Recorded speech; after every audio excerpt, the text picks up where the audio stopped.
La lucha contra el desempleo ha sido la principal misión del Gobierno en el año 2010. La apuesta por la diversificación de la economía y el control del gasto han protagonizado este final de década. Para ello, el Gobierno de Aragón ha estado en permanente contacto con los sindicatos y las organizaciones empresariales para evitar un mayor deterioro del mercado laboral. El desarrollo de la logística ha sido uno de los ámbitos que ha permitido la consolidación de nuevas empresas. GM ha presentado el nuevo Meriva y Marcelino Iglesias ha trasladado a la fábrica de Figueruelas su compromiso con el empleo de 15.000 familias. Pese a las dificultades del momento actual, el compromiso del Ejecutivo con las políticas sociales se ha mantenido.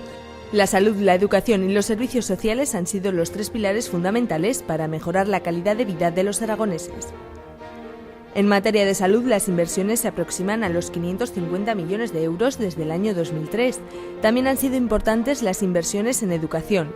En este año se ha actuado en la reforma o ampliación de 60 centros educativos, 7 de ellos de nueva construcción.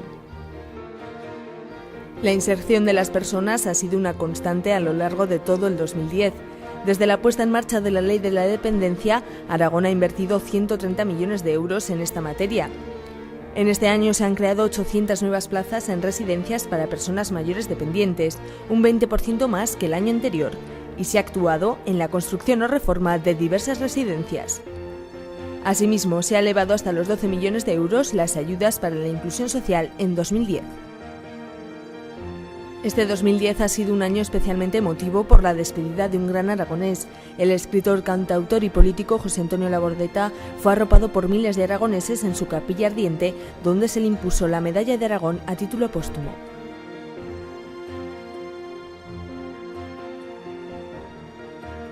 Otros reconocimientos también han marcado estos últimos 12 meses, como el de José Luis Borau, que recibió el Premio de las Letras Aragonesas 2009.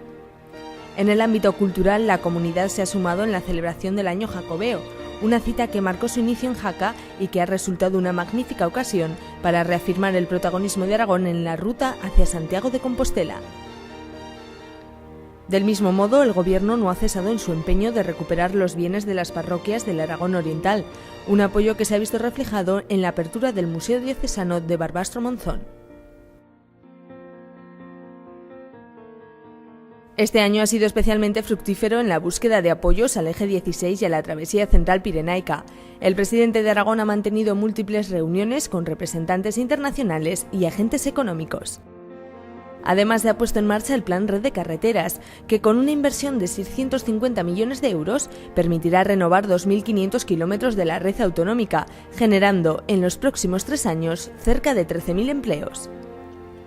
La mejora de la seguridad vial ha sido una tónica dominante en este periodo. Para ello, el presidente de Aragón, Marcelino Iglesias, mantuvo una reunión con los representantes de la plataforma por el desdoblamiento de la N232.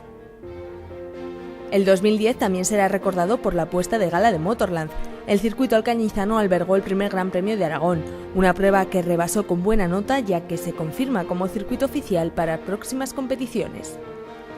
Probada la buena disposición de la comunidad para acoger grandes proyectos, Aragón prepara su candidatura Zaragoza-Pirineos para los Juegos Olímpicos de Invierno 2022.